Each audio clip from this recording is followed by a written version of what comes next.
greatest cultural icons of the 20th century. It's a gentleman by the name of El Haj Malik Shabazz, more popularly known as Malcolm X, previously known as Malcolm Little. His family revered a wonderful black Jamaican liberationist Christian by the name of Marcus Garvey. He eventually fell under the teachings of a person by the name of the Honorable Elijah Muhammad. He was a prophet. He was our prophet of black self-esteem. Unfortunately and tragically, he was assassinated in 1965 in the Audubon Ballroom in Harlem, New York. But people today are still inspired by his words and his methodology. Now, some may raise the question, why do I lift up a Muslim icon at this moment? I say to you that truth is not held solely in Christian vessels. The truth can be held because God is sovereign. The truth is not only held within a Christian vessel, a humanist framework, or even a Jewish Torah or Buddhist practice. God is sovereign, and God can use whomever God determines to use by any means God determines necessary. God can use Malcolm X, Nipsey Hussle, or Kendrick Lamar. You can be hustling all your days to sacrifice, or you can find out that you're messed up, I'm messed up, but if God got us, we're going to be all right. It is Malcolm who stated that we declare our right on this earth to be a man, to be respected as a human being, to be treated as a human being, which we intend to bring about by any means necessary. Malcolm gives an invitation to us all to let us know that the community will determine the methodology by which it will utilize for transformation. He is talking about self-agency, self-determination, that we must look within the community that has been marginalized to be the creative force that will design and create new ways of transformation. I found an ally of Malcolm, an ally within the Old Testament. They didn't know each other, but I believe they functioned with the same particular artistry and imagination. A person by the name of Nehemiah. Nehemiah believed in doing things by any means God deems necessary. The walls were broken in Jerusalem. And Nehemiah first did an evaluation, praying and evaluating, what should we do about these walls? And then brought the community in and said, you will be the contractors and the subcontractors to benefit from the rebuilding. We're not going to bring in someone from the outside to build the walls. And then they did something magnificent that really fascinated me. They decided that they would rebuild the walls, but they would rebuild the walls with techniques that they had learned from their ancestors. The bricks would not be imported from somewhere else. They would design them. They would create the wall, fix the wall, using green, sustainable techniques. Malcolm X and Nehemiah, both recognizing that we must do things by any means we determine necessary, but I give a remix and say that Nehemiah was really saying that we must do this by any greens necessary. That our greatest challenge in this world today is not that we lack the resources, not that we lack the funding, but we lack the imagination to imagine a new world. It is Albert Einstein who stated that imagination is greater than genius. Give me imagination because the genius will always work in a box, but one who has imagination will continue to break out of the boxes that other people have created. Malcolm and Nehemiah give us an invitation around imagination. And imagination is what we lack at this moment. And imagination is what we need if we're talking about community development. If we are to develop the community, those communities that have been marginalized, we must use imagination, or what I like to call moral artistry.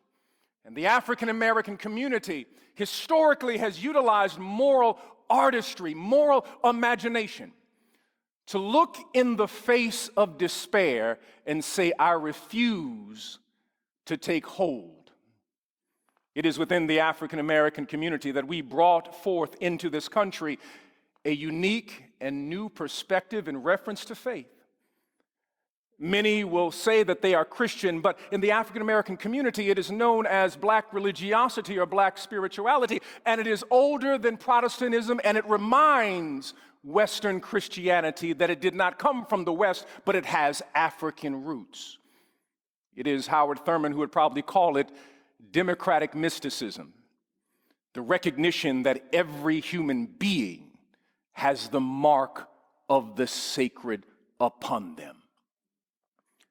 By any means necessary, how do we build a new community in the face of great challenges?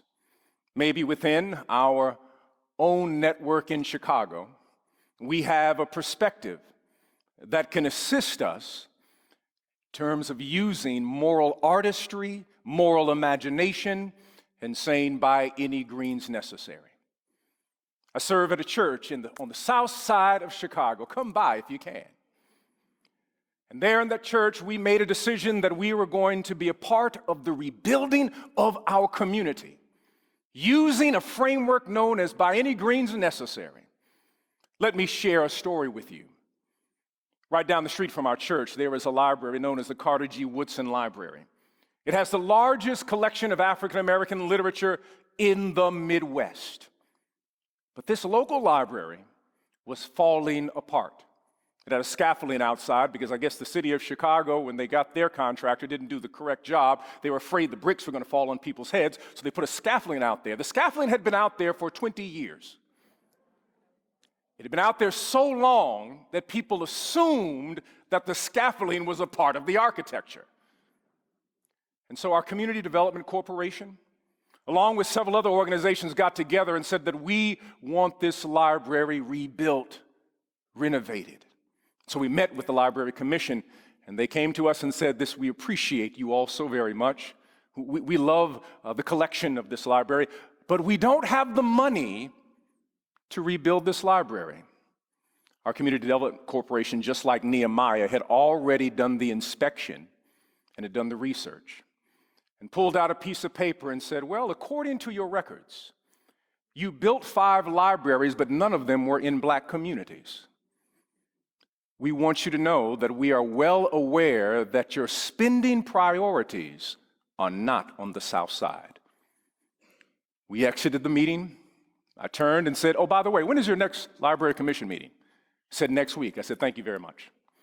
That Sunday, I stood up in the pulpit. I said, I have an announcement to make. For those of you who are available at Wednesday at 7 p.m., we want you to go by to the Library Commission meeting. I did not go to the Library Commission meeting, but I kid you not, the Library Commission meeting was adjourned at 7:59. I got a call at 8:01 saying, could you please meet with us? We think we have a solution to the library.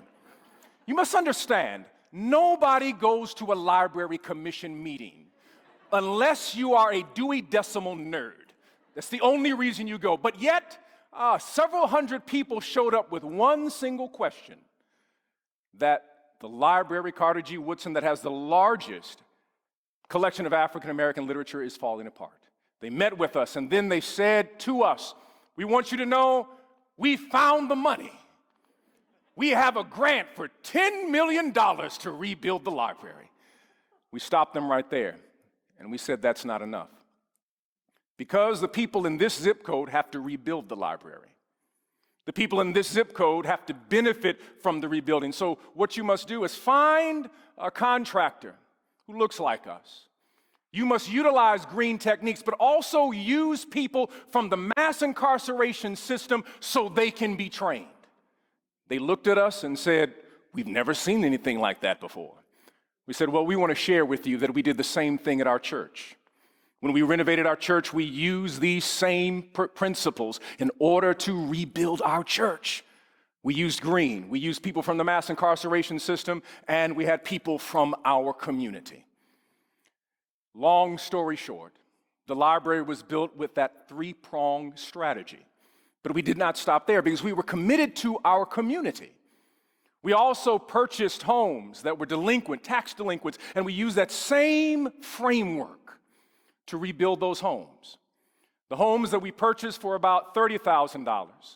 After we were finished with the renovation, they were worth $150,000 to $199,000, but they were only sold for $110,000 because we wanted people to walk in with equity.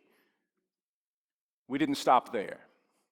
We purchased 27 acres of land down the street, partnered with one of the largest healthcare providers in Illinois, Advocate Health, and a medical center was built. Not a clinic, a medical center. Next to that medical center will be a healing garden. So instead of just prescribing pills because someone's in pain, maybe they can walk through nature to reduce their stress. And now we're working on housing and a hotel, and also it will be the largest urban farm in the city of Chicago, using the same principles by any means necessary. Moral artistry, a moral imagination. Thus far, we have facilitated the investment of $35 million already on the south side of Chicago. By the time we are finished, we believe that $125 million will be reinvested in a community people said could not come back. When you have the imagination and turn that imagination over to God, anything is possible. But it is through this idea of moral artistry, partnering with other people and communities, that transformation can take place. I like to borrow from the African American tradition, the tradition of jazz, which is really not only a musical tradition, but is also a spiritual tradition. For jazz taught America democracy before America even knew what democracy was all about. It was those people from Haiti who made their way to New Orleans in a place called the Congo Square. And in the Congo Square on Sundays, it was Africans who were able to spend time freely singing and dancing and reflecting upon their own experience. And in those spaces, they were able to hear the sounds of indigenous people, Spanish and German and French, and that is where jazz was created, out of that space. But jazz gives us an ethic that I believe is transformative for our nation. Because jazz takes music, musicians, and instruments that are not supposed to play together, but they do. The saxophone is supposed to play for the marching band. And it is the piano that is to play for that classical European style of music.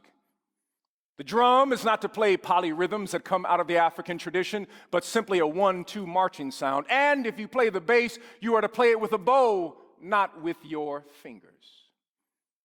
But in the jazz band, all of these elements come together and they begin to play. And what is so beautiful about the jazz band is that the jazz band says that everybody has the right to solo. Everybody has a right to express themselves uniquely from their own particular tradition. So you will never hear the saxophone trying to tell the piano, you have to sound like me. You will never hear the piano trying to tell the bass, you have to sound just like me. And you will never hear the drum telling everybody, you just got to sound like me. No, everybody is given the right to solo. Because it uses moral artistry and imagination. It recognizes that imagination is greater than genius, and if we as a country choose to imagine, we might be able to do what a person by the name of W.E.B. Du Bois said, we might be able to become these yet-to-be United States of America if we use an ethic of self-determination, self-agency, moral artistry, if we are willing to empower people in communities that have been marginalized, if we are willing to use green techniques, and sisters and brothers from the mass incarceration system, we might be able to see our community transformed. A church on the south side of Chicago. We're not a wealthy church. We're just working class folks who live up south. On the south side of Chicago, the city of big shoulders. And we are functioning. We are changing our community day by day by any greens necessary. Thank you.